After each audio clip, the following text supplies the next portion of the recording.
नमस्कार, मैं सुधीर चौधरी और आप देख रहे हैं एवीआर न्यूज 69। देश और दुनिया की उन बड़ी खबरों के साथ जिन पर या तो शोर मचाने की इजाजत नहीं है या फिर सवाल पूछने की हिम्मत नहीं बची।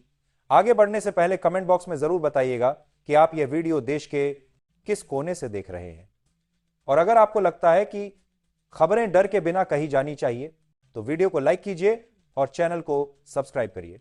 शुरुआत करते हैं अग्निवीर योजना से। रक्षा मंत्रालय के ताजा आंकड़ों का हवाला देते हुए राहुल गांधी ने एक बार फिर इस योजना को युवाओं के भविष्य के साथ क्रूर प्रयोग बताया है। राहुल गांधी का कहना है कि 4 साल की अस्थायी नौकरी न तो जवान को सुरक्षा देती है और न ही सेना को स्थायित्व। उनका आरोप है कि यह योजना सेना की दीर्घकालिक क्षमता को कमजोर कर रही है। राहुल गांधी ने आज यूट्यूब के जरिए देश भर के प्रतियोगी छात्रों से संवाद किया और साफ कहा कि अगर कांग्रेस सत्ता में आई तो राइट टू जॉब कानून और सख्त एंटी पेपर लीक लॉ लाया जाएगा।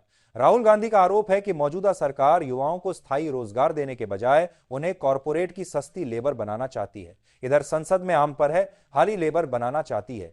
आदमी पार्टी के सांसद संजय सिंह ने दिल्ली सरकार की शक्तियों में कटौती को लेकर केंद्र सरकार पर तीखा हमला बोला। उन्होंने कहा कि चुनी हुई सरकार को पंगु बनाना लोकतंत्र की हत्या है। संजय सिंह ने अडानी समूह से जुड़े अंतरराष्ट्रीय खुलासों का जिक्र करते हुए सवाल उठाया कि गरीब का कर्ज माफ नहीं होता, लेकिन अरबपतियों के हजारों करोड़ कैसे माफ हो जाते हैं। उन्होंने इस पूरे मामले में जेपीसी जांच की मांग दोहराई। राज्यसभा में आज एग्जिट पोल की विश्वसनीयता को लेकर भारी हंगामा हुआ। विपक्ष का आरोप है कि एग्जिट पोल लोकतंत्र नहीं बल्कि जनमत को प्रभावित करने का औजार बन चुके हैं। विपक्ष ने चुनाव आयोग से एग्जिट पोल पर पूर्ण प्रतिबंध लगाने की मांग की, जबकि सरकार ने इसका कड़ा विरोध किया। वित्त मंत्री निर्मला सीतारमण ने इसी दौरान नए बीमा कानून पर सफाई देते हुए कहा कि यह कानून सिर्फ कॉरपोरेट के लिए नहीं है और बीमा एजेंटों के हितों की रक्षा के लिए सख्त गाइडलाइंस लाई जाएंगी। लोकसभा में गृह काशी के तास मंत्री अमित शाह ने मणिपुर जीएसटी संशोधन विधेयक पेश किया। सरकार का दावा है कि इससे छोटे व्यापारियों को राहत मिलेगी और जुर्माने में छूट दी जाएगी। वहीं संसद की पर्यावरण समिति ने दिल्ली एनसीआर के वायु प्रदूषण को राष्ट्रीय आपातकाल बताया है। समिति ने पराली प्रबंधन के लिए किसानों को एक 100% सब्सिडी देने और एक अलग क्लाइमेट टास्क फोर्स बनाने की सिफारिश की है। मध्य प्रदेश में मतदाता सूची से 42 लाख नाम हटाए जाने पर सियासत गर्मा गई है। चुनाव आयोग का दावा है कि ये नाम तकनीकी जांच में फर्जी या डुप्लीकेट पाए गए, जबकि विपक्ष का आरोप है कि यह प्रक्रिया सत्ताधारी दल के दबाव में की गई है। देश के कई हिस्सों में आज भाजपा कार्यकर्ताओं ने बांग्लादेश में हिंदू अल्पसंख्यकों पर हो रहे अत्याचारों के खिलाफ प्रदर्शन किया। विदेश मंत्रालय पहले ही इस मुद्दे पर चिंता जता चुका है। उधर बॉम्बे हाईकोर्ट ने भगोड़े कारोबारी विजय माल्या की याचिकाएं खारिज कर दी हैं, जिससे अब ईडी उनकी संपत्तियां नीलाम कर सकेगी। दिल्ली में आज इंडिया गठबंधन की अहम बैठक हुई, जहां आगामी विधानसभा चुनावों में सीट बंटवारे पर चर्चा की गई। बिहार में मुख्यमंत्री नीतीश कुमार ने कई विकास परियोजनाओं का उद्घाटन किया, जबकि तेजस्वी यादव ने बेरोजगारी के खिलाफ पदयात्रा शुरू कर दी है। हरियाणा राजस्थान की सीमा पर अरावली में अवैध खनन के खिलाफ हजारों लोगों ने महापंचायत की। पर्यावरणविदों का कहना है कि यह खनन दिल्ली के इकोसिस्टम के लिए गंभीर खतरा है। महाराष्ट्र नगर निकाय चुनावों में भाजपा ने बड़ी जीत दर्ज की है, जबकि महाविकास आघाड़ी ने आत्ममंथन की बात कही है। उत्तर प्रदेश में विकास दुबे पर बनी वेब सीरीज को लेकर सियासी विवाद छिड़ गया है। विपक्ष इसे अपराध का महिमा मंडन बता रहा है। विदेश की बात करें तो राहुल गांधी ने जर्मनी में भारतीय समुदाय को संबोधित करते हुए सरकार पर डर और नफरत का माहौल बनाने का आरोप लगाया। अंतर्राष्ट्रीय स्तर पर अमेरिका ने सीरिया में आतंकी ठिकानों पर बमबारी की है। वहीं लीबिया में सैन्य विमान दुर्घटना में 12 अधिकारियों की मौत हो गई है।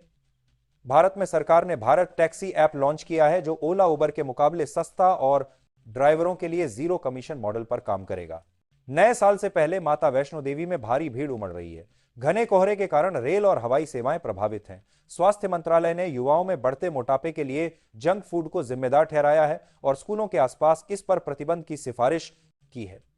अब बात उन खबरों की जिनमें सत्ता की बेचैनी साफ दिखती है और सिस्टम की चुप्पी सबसे ज्यादा बोलती है, क्योंकि जब सवाल सड़कों से संसद तक गूंजते हैं तब सरकारें जवाब देने से पहले रास्ते बदलती हैं।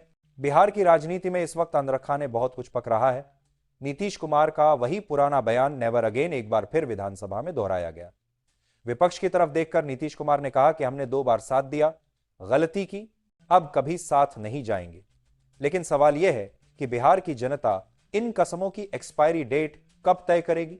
क्योंकि यहां हर कसम चुनाव तक चलती है और सत्ता के गणित पर आकर टूट जाती है। इसी बीच चर्चा तेज है कि जेडीयू में अब नीतीश से निशांत पावर ट्रांसफर की स्क्रिप्ट लिखी जा चुकी है। जिन नेताओं ने सालों कहा कि निशांत राजनीति में नहीं आएंगे, वही अब कह रहे हैं कि बिना वारिस पार्टी नहीं चलती। सवाल साफ है, क्या यह सुशासन है या वही परिवारवाद, बस नए कवर में? दूसरी तरफ विपक्ष की भूमिका भी सवालों के घेरे में है। बिहार विधानसभा का सत्र चल रहा है। बेरोजगारी, बुलडोजर और कानून व्यवस्था पर बहस होनी है, लेकिन नेता प्रतिपक्ष तेजस्वी यादव यूरोप की वादियों में छुट्टियां मना रहे हैं।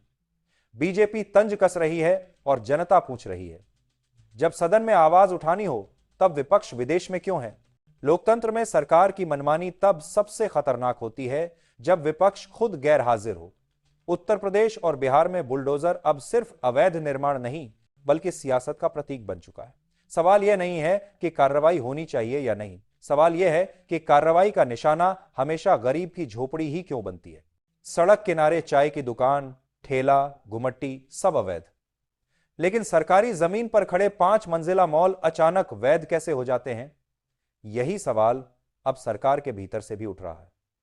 जीतन राम मांझी ने साफ कहा है, पहले पुनर्वास फिर उजाड़, लेकिन प्रशासन का बुलडोजर संवैधानिक मर्यादाओं से तेज चल रहा है। गुजरात से लोकतंत्र की एक और डराने वाली तस्वीर सामने आई है।